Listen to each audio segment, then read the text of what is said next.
Good afternoon and welcome to NASA's Johnson Space Center for our Crew-9 news conference today. We are joined today here in person with astronauts Nick Hague, Suni Williams, and Butch Wilmore. We'll be taking questions from here in the room and on our phone bridge, but before we do that, we'll kick it off with some opening remarks from our crew. Nick, go ahead. Thanks, Courtney. Wanted to kick off with words that would describe what the Crew-9 mission meant, and I think ultimately it's unique, like every spaceflight mission tends to be, and you don't know exactly how they're going to play out. But I think that the Crew-9 mission, when it comes to it, it highlights to me safety and the importance of the mission and the balance of those two.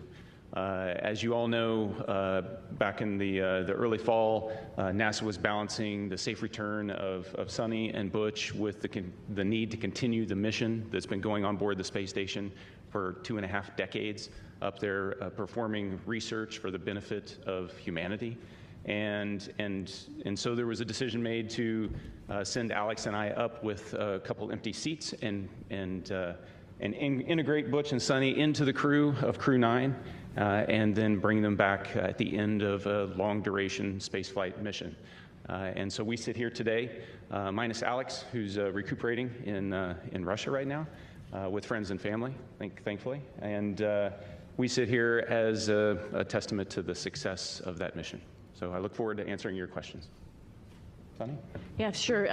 Just wanted to say thanks to Nick and Alex for coming up and getting us and bringing us home, and thanks to so many who prepared us for our mission. The Commercial Crew Program with NASA and Boeing, as well as SpaceX, really got us ready to go. All of the trainers here at Johnson Space Center, the mission control teams all over the country, in Florida to California, so throughout the whole country, as well as what we're doing now. Our teams here are getting us ready to get, rehab and get ready to take on new challenges. So, feeling good since we've been back almost 2 weeks now. Actually went out and ran 3 miles yesterday, so I will give myself a little pat on the back. Our trainers are rocking it and getting us ready to get back to help out with the new astronauts as they're getting ready for their mission. So the biggest thing I want to say was thank you. Yeah, thank you, Suni. Let me start off with an analogy, a sports analogy. This very difficult job that we take part in, it's a team sport. It encompasses organizations throughout NASA, throughout the country, coming together. The Commercial Crew Program, headquarters, the International Space Station program, working together day in and day out behind the scenes, diligently to make all of this work together. And then you couple that with a nation that comes together and it cares about the human spaceflight program and prays for us and what's taking place. It goes beyond understanding, honestly. And then this organization also is incorporated into an international organization that reaches beyond our own borders and brings in the world like no other organization on or off the planet. And I can tell you, it's simply a privilege to take part in all of that. All right, thank you all for your opening remarks. We will go ahead and start taking questions now. If you're in the room, please raise your hand and we'll be sure to get a microphone over to you. If you're joining from our phone bridge, please press *1 when you're ready to enter the queue. And due to the high volume of questions today that we are receiving, we ask that media start with 1 question, and if we have time for a second round, we'll come back around to you. We'll start here in the first row with any questions. Mark, go ahead. Mark Strassman, CBS News. Welcome back, everyone. Good to talk to all of you again. We're meeting in this auditorium for a reason. There are roughly 60 news outlets represented here, another 120 or so on the phone. Butch and Suni, have you been surprised by the continuing and intense interest in your space saga? I would have to say yes, absolutely. It's interesting. We go and launch, and we knew it was a little bit unique. Obviously, first time flying on a new spacecraft. So yeah, that was interesting. But then life goes on up there. And I mentioned yesterday, we pivoted, and we are International Space Station crew members, and we're doing what all of our other friends in the astronaut office do: is go and work and train and do amazing science experiments up on the International Space Station. So I think you sort of get maybe a little bit bit tunnel visioned in what your job is. So, do your job type of thing, right? And so you're not really aware of what else is going on down here. I hate to say that. Maybe the world doesn't revolve around us, but we revolve around the world, like something like that. But, I think we were just really focused on what we were doing and trying to be part of the team and making sure we pulled our weight for the team. Of course, we heard some things, and I'll let, obviously hand this off to Butch, heard some stuff from our friends and family that people were interested and wondering what was going on and concerned about our health and all that kind of stuff while we were up there. But, I mean, we were just part of the team doing the job, filling in wherever we could, and then knowing that there's rotational flights and we will be coming home eventually on a rotational flight. So, no, I don't think we were aware to the degree. Pretty honored and humbled by the fact of when we came home, like, wow, there are a lot of people who are interested, very thankful, very amazed that we could hopefully be one positive element to bring people together. Yeah, I don't know that there's much I could add to that. Just thankful for a nation that cares, a nation that prays, and a nation that is involved in the processes that are important to all of us. Okay, we'll take our next question here in the room. Tom, go ahead. Hi, Tom Costello with NBC News. Again, welcome back. Nice to see you all. Everybody's been thinking about you and worried about you. And I'm wondering, once you got your feet back on terra firma, what's the first thing both of you wanted to do? And were there any foods you were craving after 9+ months? Go ahead, son. Oh, yeah, I wanted to hug my husband and hug my dogs. And I'll say that in that order. But maybe not. No, I'm just joking. But of course, food, something that's just like for home for me, like something that is very, reminds you of home. And my father was a vegetarian, so I had a good grilled cheese sandwich when I got home. So that reminded me of him. Yeah, certainly embracing the family again, but also the opportunity, and I've already said it a couple of times, is just to say thank you to a nation that got involved in all of this. It makes it special, not just for us, but for all, I think, our nation as a whole. So thank you. All right, we'll take our next question right here in the front row. Thank you. My question's for Suni. When you first got off the plane in Houston, we saw you hug Zena Cardman, and there was a nice exchange. If you could describe what happened and your gratitude towards the crew members who stepped aside so that you'd have seats coming back. Yeah, it's a great observation, so thank you very much. Zena's awesome, Stephanie Wilson, awesome. When this whole thing was unraveling, like my heart went out because it's just sort of like, wow, you're waiting for your space flight, specifically Zena, as her first flight. Like, wow, it's a little bit rough to know that you're going to be moved to a different flight. But at the same time, she is an awesome person, an awesome astronaut. She's going to get the opportunity. And, this just wasn't the right flight for her to be on at that moment in time. And so I just gave her a big, huge hug. I told her that I used her Crew-9 shirt when we were up there for a photo op, but I packed it back up real nicely and put it in her stuff. And, little joking aside, I just wanted to really tell her thank you for taking one for the team. And that's what our office is about. But she needed to have that acknowledgement. Okay, we'll take one more question here in the room, and then we'll head to our phone bridge. Hi, this question is for Sunita. I'm Jeff Saperstone, by the way, from NBC in Boston. A lot of people in your hometown in Needham, they've been watching this Go Sox. Bit by bit, every moment. Yeah, everybody at the elementary school, there was a big watch party for you when you came home. What's your message to them? They've been so anxiously awaiting for you to return. Oh, well, I'm back. First and foremost, we were always coming back, and I think people need to know that. And we're back to actually, share our story with so many people because, it's like you all mentioned, it's slightly unique, and there's some lessons learned to it. And part of that is just resilience and being able to take a turn that was unexpected and make the best of it. And I think that is the biggest thing that I want to, pass down, particularly to kids who think that their life should be the straight arrow to what you want to do, and you're just going to get there. Well, sometimes it takes some turns, some rights and some lefts, and you just keep focused on your goal, and other doors might be open for you. So I think that's the biggest message. All right, we'll head to our phone bridge. Our first question there is from Marcia Dunn with the Associated Press. Welcome back, everybody. Butch, this question is for you. Where do you lay the blame for your Starliner test flight? Clearly, Starliner was not ready to fly when it did. Whom do you hold responsible for everything that happened? Thanks. That is a question that I cannot answer in a couple of comments, but I'll start with me. There were some issues, of course, that happened with Starliner. There were some issues, of course, that happened that prevented us from returning on Starliner. And I'll start with me. There were questions that I, as the commander of the spacecraft, that I should have asked, and I did not. At the time, I didn't know I needed to. And maybe you could call that hindsight, but I'll start and point the finger and I'll blame me. I could have asked some questions, and the answers to those questions could have turned the tide. So blame, that's a term, I don't like that term, but certainly there's responsibility throughout all the programs, and certainly you can start with me. Responsibility with Boeing, yes. Responsibility with NASA, yes. All the way up and down the chain. We all are responsible. We all own this.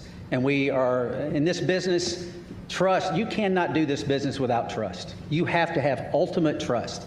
And for someone to step forward and these different organizations say, hey, I'm culpable for part of that issue, that goes a long way to maintaining trust. So we're not going to look back and say this happened or that happened and that person's or that issue or that entity's to blame. We're going to look forward and say, what are we going to use our lessons learned from this whole process and make sure that we are successful in the future. This is a tough business. The analogy about it is it's always a curvy road. It's never straight in this business. And minimizing those curves and being systems and processes in effect to prevent some of these curves is what we have to do as we leave low Earth orbit and go beyond to the moon and beyond that. So we're going to look forward, and that's the focus. All right, our next question on the phone bridge is from Anthony with Spectrum News. Hello, welcome back, everyone. It's nice seeing everyone return healthy and safe. I have a question for both you, Suni, and Butch. Given an opportunity, would you guys go up on Starliner again? Yes, because we're going to rectify all the issues that we encountered. Yeah. We're going to fix them. We're going to make it work. Boeing's completely committed. NASA is completely committed, and with that, I get on in a heartbeat. Yeah, I would agree. The spacecraft is really capable. There were a couple things that need to be fixed, like Butch mentioned, and folks are actively working on that. But it is a great spacecraft, and it has a lot of capability that other spacecraft don't have. And to see that thing successful and to be part of that program is an honor. Yeah. Our next question is from Jackie with the Times of London. Yes, hello, and welcome back to Earth. I wondered about the stuck, stranded, marooned narrative, and to what extent were you aware of that narrative playing out around that down here, and has that been frustrating for you to have to address? Thank you. I'm sorry, that was a little garbled. The stuck maroons. Oh, stuck maroon. Oh, the stuck maroon narrative. We heard about that. Yeah, we heard about that. Somebody mentioned that. We've said this before. We had a plan, right? The plan went way off for what we had planned, but because we're in human spaceflight, we prepare for any number of contingencies because this is a curvy road. You never know where it's going to go. We prepare for this. So we, as Suni used the term, and it's a great term, we pivoted to all that training we did that we didn't think we needed to do, and a lot of people didn't think we needed to do, but we did it anyway, as we pivoted to this other preparation, and that is what makes human spaceflight, your human spaceflight program, special. It is hard, like I said, and preparing for any number of contingencies is what we do. It happened to be me and Suni involved in this, but it could have been any one of the astronauts. There's 40 or so of us eligible for assignment. It would have been any one of us that would have been in the same situation, or could have been in the same situation, and would have done the exact same thing that we did, because they would have gone prepared just like we did.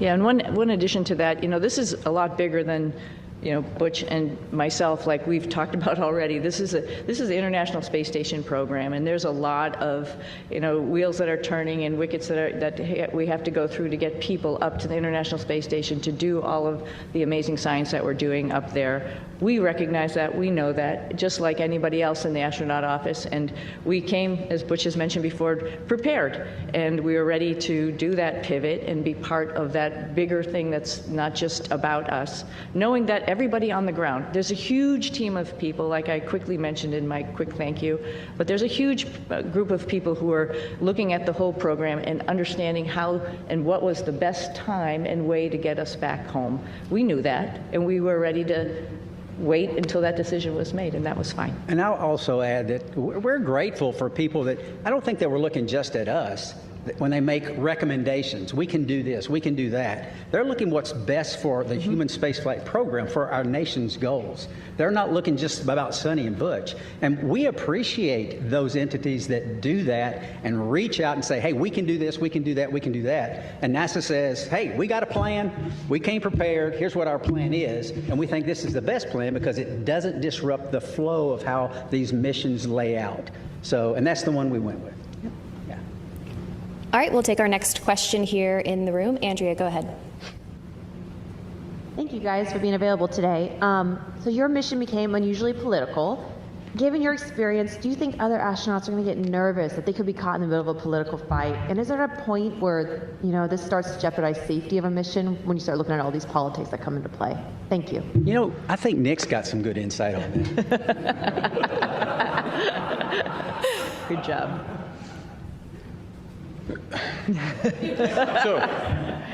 So the way I'd like to answer that is that when we're up there operating in space, you don't feel the politics, you don't feel any of that. It's focused strictly on mission. And if I step back a little bit to the question before, Butch and Suni talk up here, they make it sound like, everybody figured out what they could do with us. The reality is they are highly skilled, very technically competent, and it took everything I had on every day to keep up with them as they're moving along. So they were more than just gap fillers on the station. They were productive, pushing the station mission forward.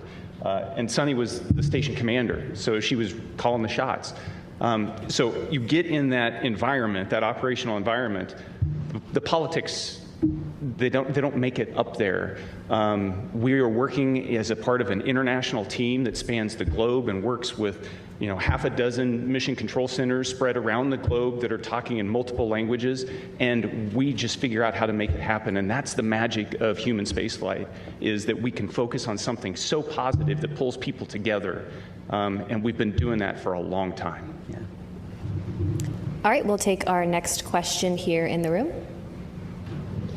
Hi, I'm Jay Wan with KPRC, the NBC affiliate in Houston. This question is for Butch. I actually stopped by your church right before I came here, and I heard that you were still attending your church services from space. Right. Can you tell me a bit about why that was important for you to do? Well, goodness, the Word of God continually infilling me. I need it. My pastors are the finest pastors on or off, in this case, the planet. And to tie in and to worship with my church family was vital. I mean, it's part of what makes me go. And not only that, I also tied into Grace Baptist Church in Mount Juliet, Tennessee. A buddy of mine is an elder there and a pastor there, and I would watch their service as well every single week. And it was invigorating. It was part of what I need as a believer in Jesus Christ, to continue that focus. It assists me day in and day out, because I need that fellowship, even though it's fellowship from afar, and it's not like being fellowship up close,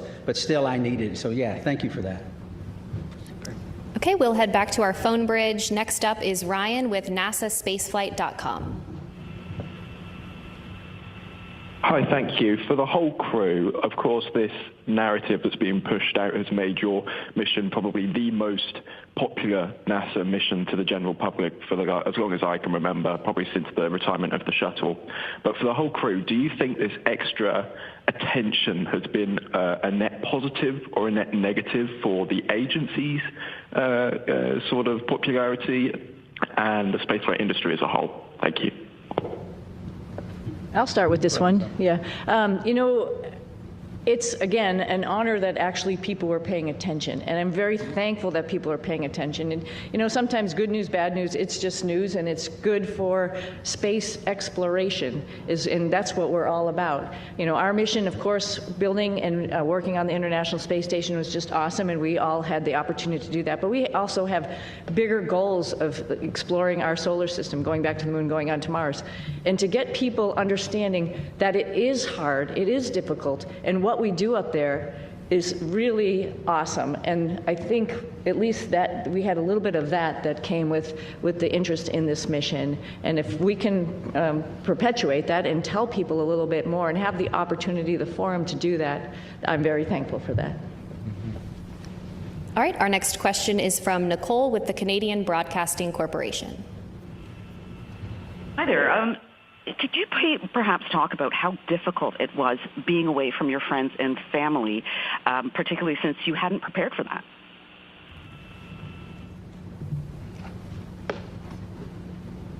Difficult. Yes, I would say it was difficult. It wasn't in the preparation, but in my family, we talk about these possibilities. We discussed all of this. We never said we were going to be gone for 9 months. But it turned out that way. But the discussions we had, and it's not just discussions prior to the mission launch, this is the way we've trained our daughters from the time they were born, because their dad isn't a unique occupation, right? This is not the norm leaving the planet. And they understand that. And they, again, use that term, pivoted and got on board, understanding that this is part of what families and these type of businesses do. And it's not just in human spaceflight. This is military, armed forces, police forces, all across all different types of occupations that are involved in the possibility of extended stays away. And we're not unique in that. And so they understand that. They have friends that have parents in other areas where they've been involved in similar type situations, and all of that came together. And, the Lord's help, we persevered, and they persevered, and I can tell you, I am very proud of them. We'll take another question on our phone bridge and then head back into the room. Our next question is from Tom with Sky News London. Hello, thanks for taking my question. Congratulations on your extended mission and your safe return. Although the political situation around this did bring a lot of attention to space and to the International Space Station, some of the statements that were made during your stay up there caused embarrassment to NASA, forced them to make corrections to statements. Now that you're back, did the politics around your stay make a difficult situation worse? I'm not sure I understood. I didn't understand the question. I missed everything except for that last part. Yeah, you came in you were broken up just a little bit. Could you please try to repeat your question one more time? Yeah, I will. Yes. Can you hear me? I was asking whether although the political wrangling around your extended stay in space brought a lot of attention to human spaceflight, it did.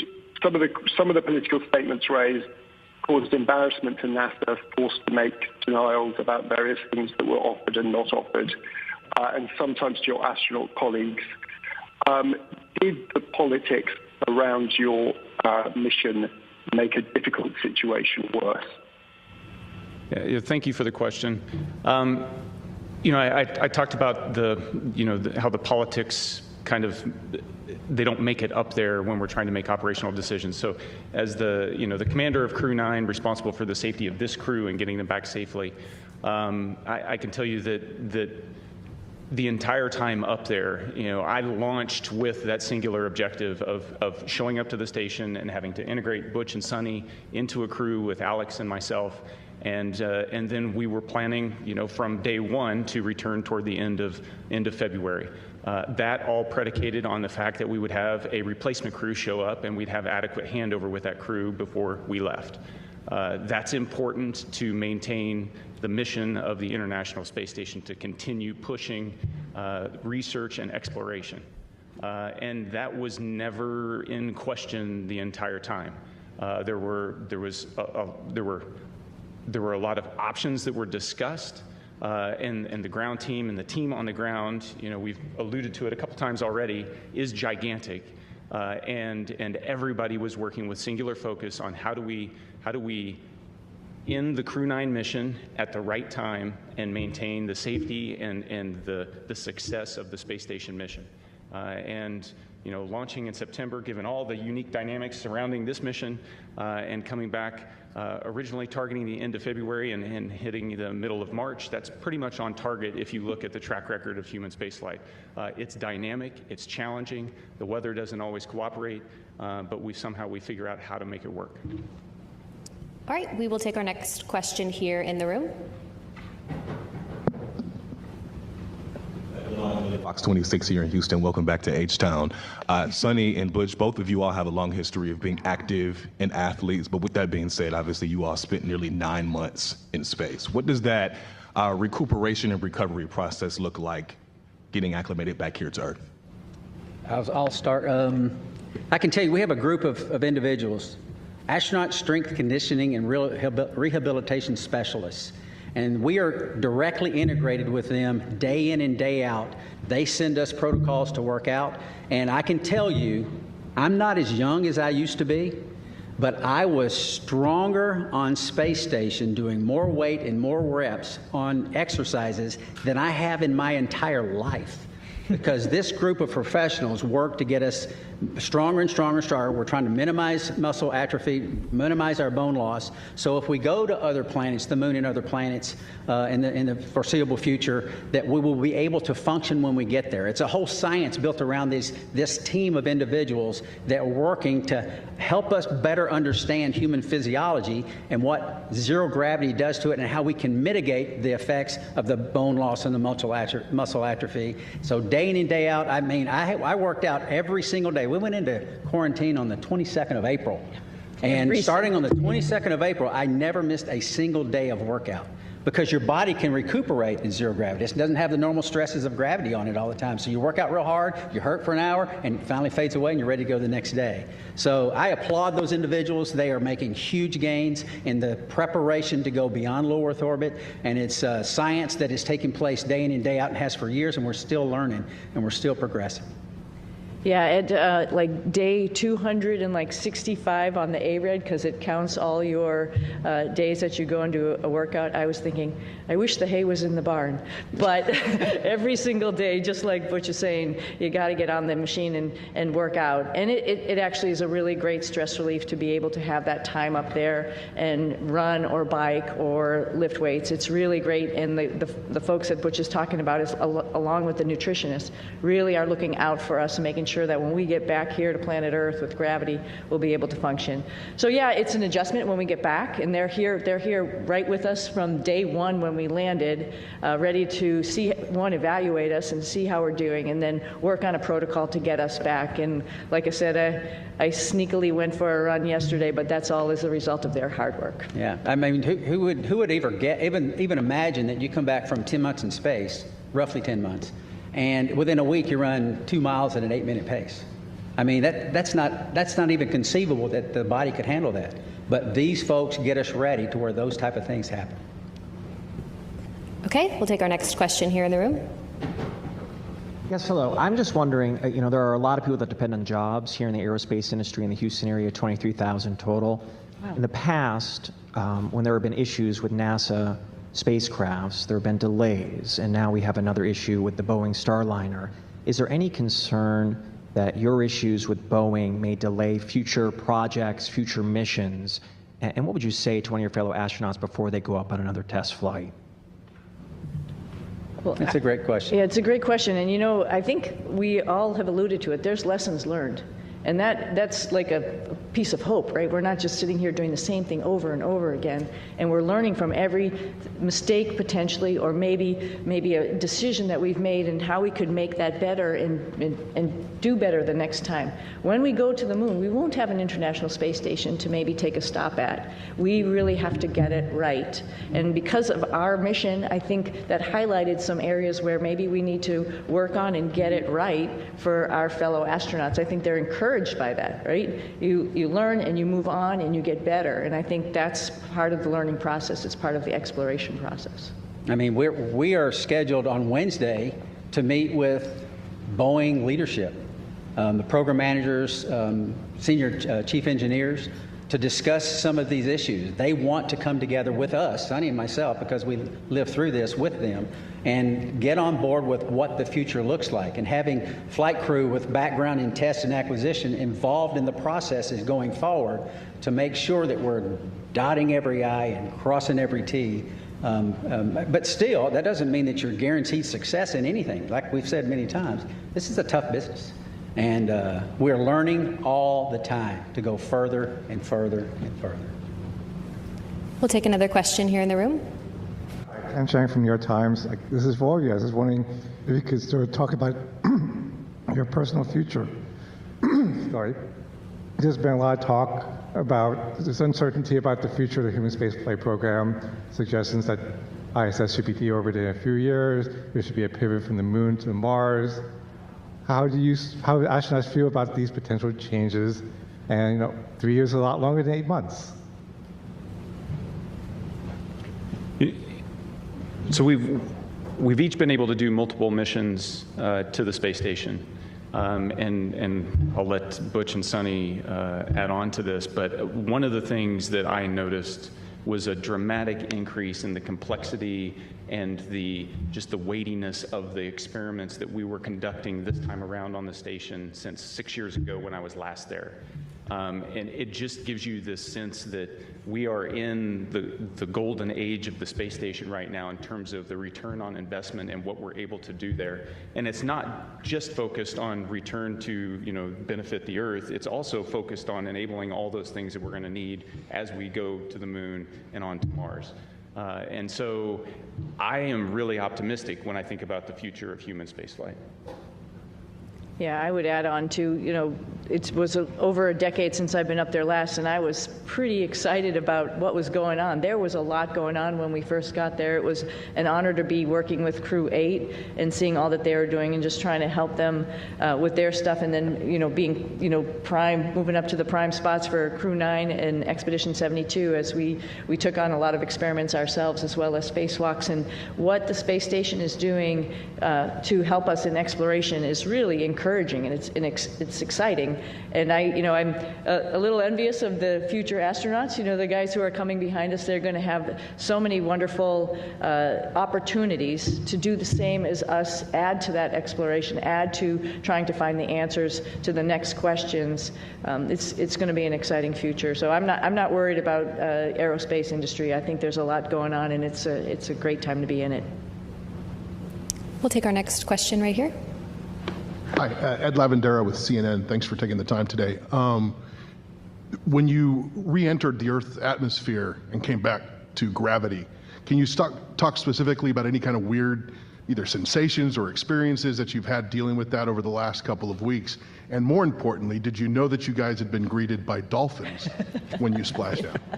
I can tell you that returning from space to Earth through the atmosphere inside of a 3,000 degree fireball of plasma is weird, regardless of how you look at it. Doesn't matter what type. Yeah, it doesn't matter what type. It's thrilling. It's amazing. I remember thinking about the structure of the capsule and the stresses that it was taking, that was ongoing as the drogues came out, and the whole capsule starts shaking and twisting, and thinking about the stresses taking place, and going, "Wow, I hope those cables hold." And then the parachutes open up, and then you're like, I've said it many times, there's not a better feeling returning from space that the parachutes open and work. And I didn't have the view in front of me, and thankfully Nick did. He had a view of the camera going out right off the top, and he said, 3 parachutes, good 4 good parachutes. And I tell you what, it's a great feeling. It was a great feeling. And it's exhilarating because this, again, I can't help because it's within me. This is our national focus, national goals. We don't do this because NASA decides to do this or this or this. This is Congress and everything coming together to affect a human spaceflight program with a purpose. And part of that purpose includes bringing those astronauts back to Earth. And it's a thrilling ride like no other that you could imagine. And satisfying. Yeah. And I had requested dolphins as kind of a joke. Yeah. Somehow, they pulled it off.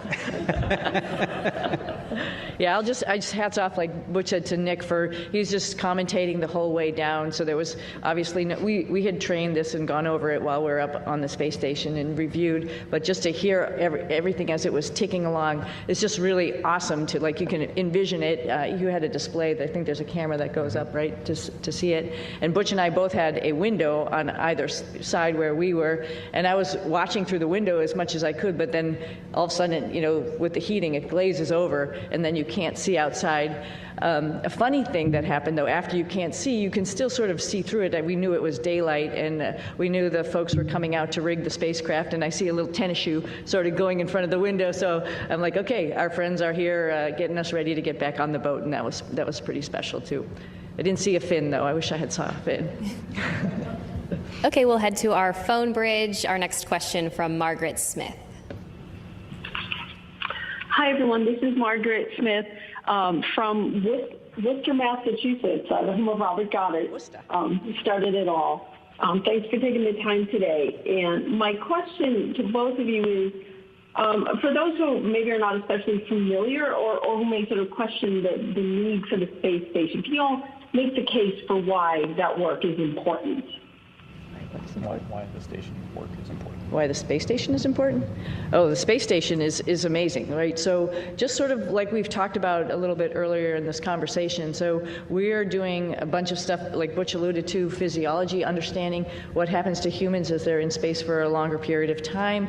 That brings in lots of science experiments in chemistry, in biology. Some of that stuff all comes back to Earth because we're doing some amazing stuff in the microgravity environment. Some of it is mirrored, for example, in our own human bodies. And so there's a lot of stuff that's happening for us, for exploration, for the humans, as well as for Earth. And then, as Nick alluded to, there's all sorts of systems and other things that we're testing up there to help us take those next steps to go back to the moon and onto Mars, figuring out all these exploration systems, including docking vehicles, like different types of spacecraft that we have up there, other types of commercial spacecraft that are coming up for resupply. That's all a huge program to get us to understand how we're going to take the next steps in exploration. I can't help also but talk about STEM. I mean, all of this is STEM, right? Science, technology, engineering, and math, and I'm hoping the work that we've done up there also encourages the next generation of kids to understand that how important that is and how they can become involved. We did lots of experiments up there with kids and universities and companies, trying out new guidance, navigation, control algorithms and robots that were flying inside the space station, competitions, for example, for them. And that's pretty awesome that you can really touch and talk to kids on the ground as you're doing experiments up there, and they have their finger on the pulse of science experiments, and they can understand that and think to themselves, I could be part of this one day. Our next question on the phone bridge is from Neil with ITV News. Congratulations on a great job, everyone. Suni, can I ask how your body is recovering to life with gravity after 9 months? And Butch, what's your message to others from your experience, the delays that you guys faced, and any lessons in patience for the rest of us down here?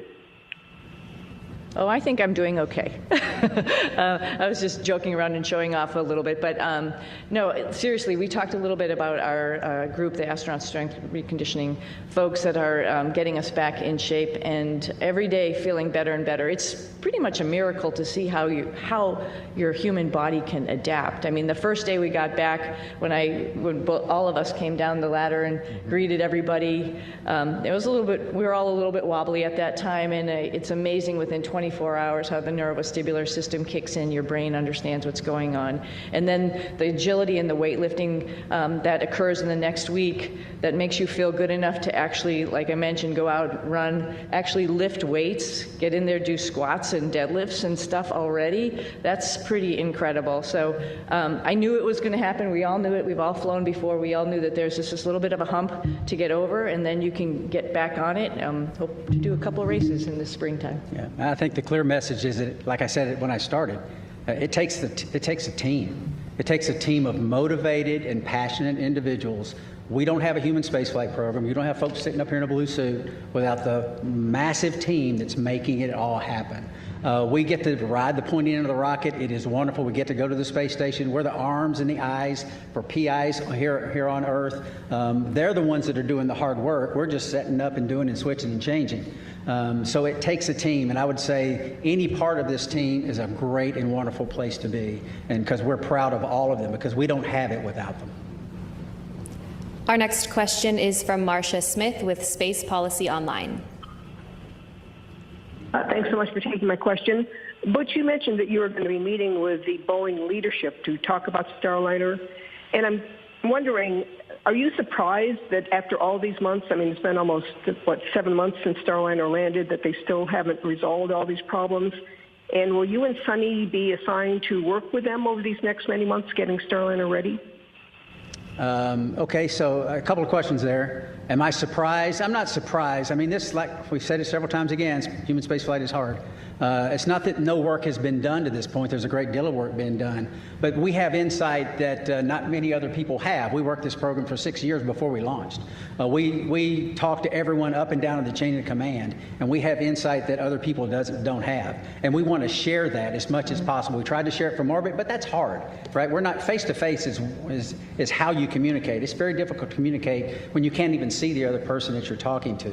So we've had some conversations, but now it's time to get serious and get together and talk about some of these issues and some of these things and get us, and not get us, we're already tracking on the right path, but maybe a little tweaking here and there because of some insight that we'll be able to give them. That's the purpose of that meeting. And they're eager to do it, as are we. We'll take our next question here in the room. Jacob Rascone, KHOU 11. I wonder what you would say about the life lesson I think we can all relate to. We've all made plans, we've all been excited about those plans, and we've all watched those plans kind of fall apart. What would you say about what allows you to meet the moment with courage, with serenity, or maybe you didn't, internally. But what would you say about that life lesson I think we can all relate to? Well, I'll start. I'm sure you want to add, both of you, because I think every flight is a little bit different than what you go in planning it to be. It doesn't matter if it was this one or many other flights or many things in life, just like you alluded to, right? I think the go-to thought there is, what is the opportunity in front of me? Like, it's not a missed opportunity, it's actually another opportunity that I didn't really think about, and wow, that opens a lot of, like I mentioned earlier, a lot of doors or a lot of things to learn. I think it's great. I think that's the that's the point, I think, of the whole thing, is like, when something doesn't go your way, you just have to take the blinders off and look around you and see what other really great things are waiting for you. And then just take advantage of that. Learn as much as you can while you're wherever you are, whatever your situation is, and move on from there, and then share that lesson. Well, I sort of had a similar question on orbit, and I think my answer would be similar. Life is our life, all of our lives are bound up in many things. For me, and it's faith in my Lord and Savior, Jesus Christ. He is the end-all, be-all. He forgives us. He teaches us when His Word says about being content in all situations, because He's working out His plan and His purposes for His glory and our good. And I believe that because the Bible says that. And that's the message that I lived. We lived it. My family lived it. We taught them these things throughout their lives. And that's contentment. It doesn't mean always happy. It doesn't mean there's no pain. But content and knowing that God's in control, sovereign God's in control, working out His plan and His purpose. And you might say, well, goodness, that wasn't a very good thing. God did that. Well, He's working out His plan and His purpose. I mean, who's lived a life without pain? I mean, no one. That's the nature of existence. Who's lived a life without sorrow? Who's lived a life without challenges? It grows us, we learn from it, and that's the focus that I try to take from it. What's the Lord trying to show me? And what's He teaching me? Because there's so much to learn in life, and there's so much to learn from this evolution. And I think I know my daughters are better off for it, and I'm grateful for that, and I think we are as well. If there's any additional questions here in the room, please be sure to raise your hand and we'll get a microphone over to you. In the meantime, we'll head over to the phone bridge to Josh with space.com.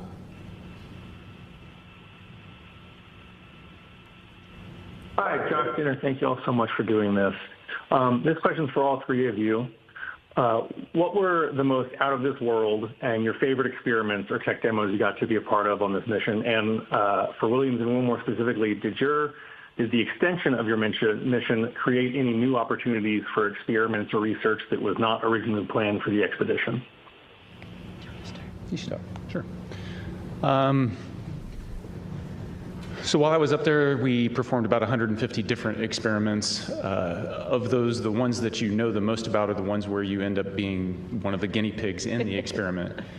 So there's about a dozen different experiments where we were doing things to me and seeing how my body adapted. Whether that was a vascular aging experiment where we're measuring how stiff my arteries get because life in space tends to manifest itself as accelerated aging, and so we can better understand how the human body responds to that and hopefully provide some treatments on the ground to help with problems that as you get older you encounter. How our immune system works, did a whole study on the immune system and how my body was responding.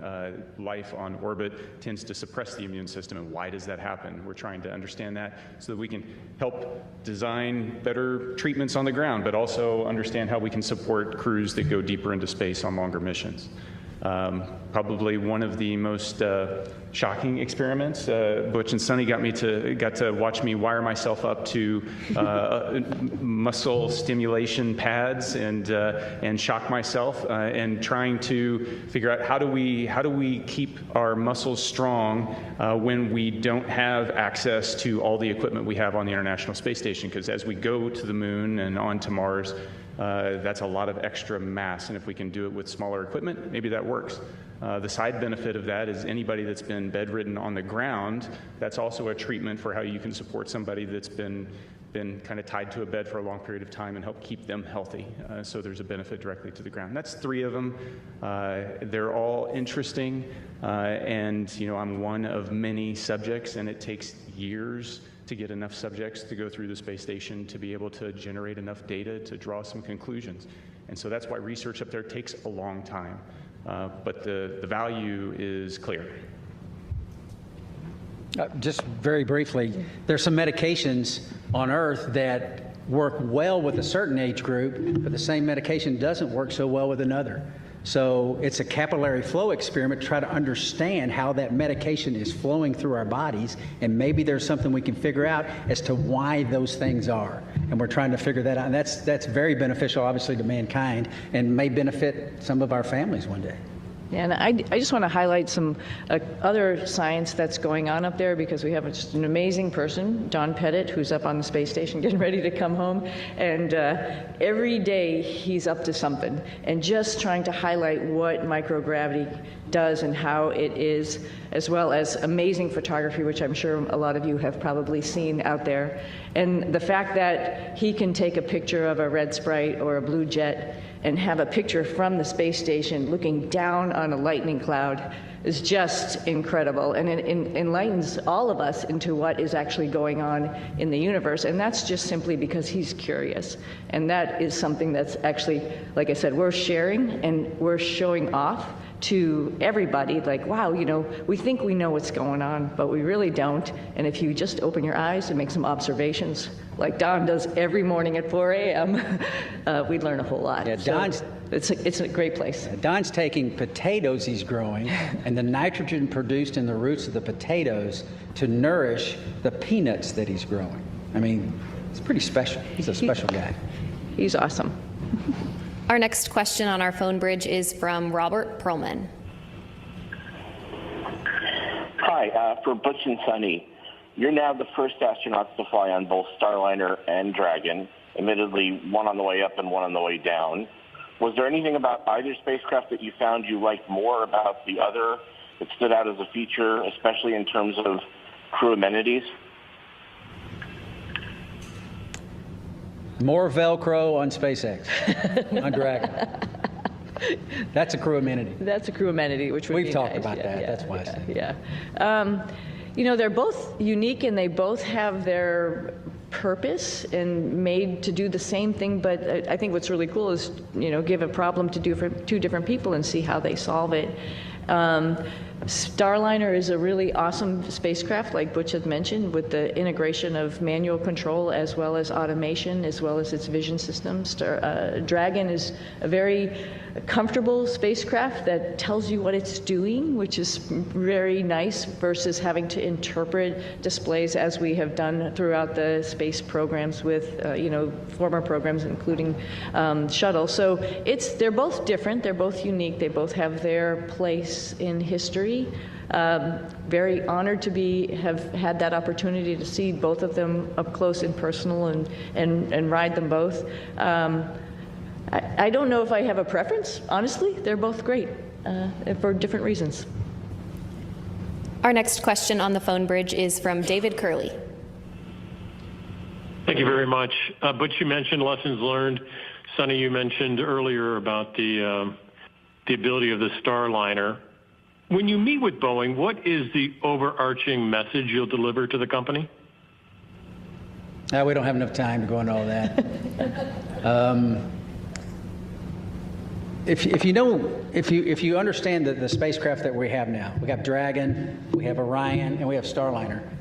In my opinion, Starliner has the most capability when you think about its ability to maneuver automatically, you think about its ability to maneuver manually in all phases of flight, and then we have a mode, if those modes have failure modes, we have a backup mode where we can go directly from controllers to the reaction control system jets and maneuver the spacecraft. There's no spacecraft that has all of this capability. I mean, I jokingly said a couple of times before we launched that I could literally do a barrel roll over the top of the space station. I would never do that, but you can in this spacecraft. It is very, very capable. If we can figure out a couple of very important primary issues with the thrusters and the helium system, Starliner is ready to go. We have to do some tests. We have to do some integrated tests. We have to bring it all together in a process of qualification that is not going to happen overnight, but it has to take place. And Starliner will be right in line with the number of missions that Dragon and affect what it is designed to do. And that's ferry crews to and from the International Space Station and cargo. And I think that very quickly we can get on that track, and that's part of the discussions that we'll have. Mm-hmm. Our next question is from Carolyn with Fortune magazine. Hello, thank you, and welcome home. Can you share maybe any special times or conversations you've had just with family or friends since you've been home? Conversations you've had with family and friends since you've been home? Since we've been home. Well, for me, it's making plans. My family had been making plans while I was gone because we thought we were only going to be gone for about a week and a half, 2 weeks or something. And so there was definitely plans throughout the summer. There's plans throughout the fall. Personally, we have a house up in New England, and my husband's been talking about when we're going to get up there and do a lot of fun stuff up there. And I think that's probably appropriate when it gets hot and humid here in the summer, right? Take a little reprieve up there. So those are mostly the conversations about just like, what's next? What's next on the list? What else do you want to do? Where else in the world would you like to go see? Because, when you come back from space, it's really hard to sit where you just are because there were so many amazing places that you saw, like Patagonia, for example. For me, it was like, there's a bigger bucket list that I had when I left, which is unfortunate for my family, but we're all going to, or fortunate for my family, we're all going to be taking some trips. So I think that's mostly the conversations about just being home and enjoying each other's company and going seeing new things. Yeah, I think when you've had this period of recuperation and getting back in the swing of life on Earth, it's pretty close as far as the people that you interact with, your family, folks at church. So I think my message, at least in the short term here, has been thank you for the support of us. Thank you for the support of my family, but then it goes beyond that to my home state of Tennessee. There's an immense amount of support by my family there and friends there, and the whole state, as a matter of fact. Tennessee's a wonderful state put in my pitch for Tennessee. But getting up there eventually and relaying the same thank you to them and to, like I said, to a nation that cares and a nation that prayed. And this opportunity right now to say thank you to our nation, our wonderful nation. Our next question on the phone bridge comes from Utarish. Go ahead. Welcome, everyone. My question to Suni is that Indian Space Research Organization, ISRO, chief has said that India wishes to utilize your expertise in space exploration. So is there any scope of hope that we can see you working or collaborating with ISRO, that is Indian Space Research Organization, in future? And second part of this question is, while being in ISS and seeing India from space, is there any moment you would like to share? How does India look from space, Tony? Opportunity, the second one. Yeah, so what India. Let me address the second question real quickly. India is amazing. Every time we went over the Himalayas, and I'll tell you, Butch got some incredible pictures of the Himalayas, just amazing. And you can see, like I've described it before, just like this ripple that happened, obviously when the plates collided, and then as it flows down into India, it's many, many colors.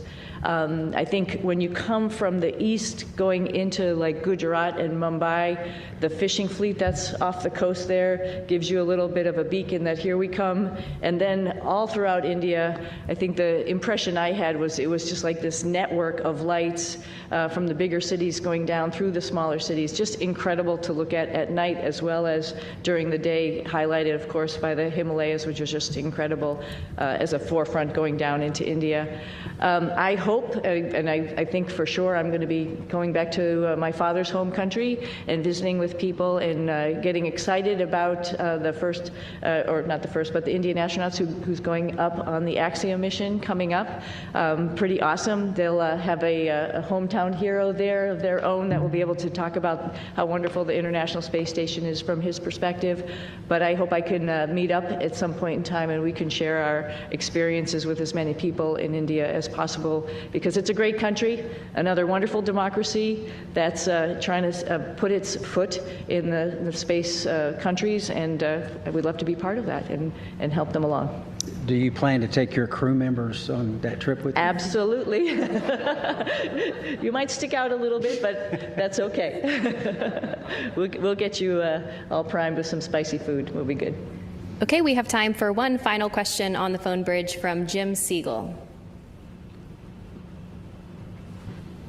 Everybody, Jim Siegel here from Florida Media Now. Thank you for taking my question. Butch and Suni, you missed a couple of holidays while you were back up at the International Space Station, Christmas and Thanksgiving. I wondered whether you have done or are planning to do anything special with your family and friends for those holidays. Thank you.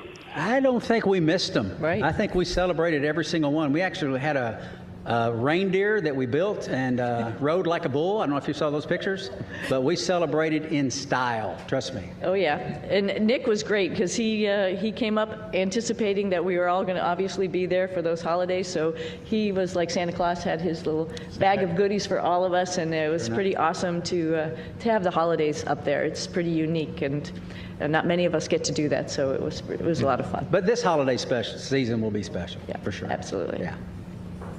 All right, that's all the time we have for today. Thank you for joining in on our news conference today, and thank you for your continued interest in NASA's SpaceX Crew-9 mission. We'll see you next time.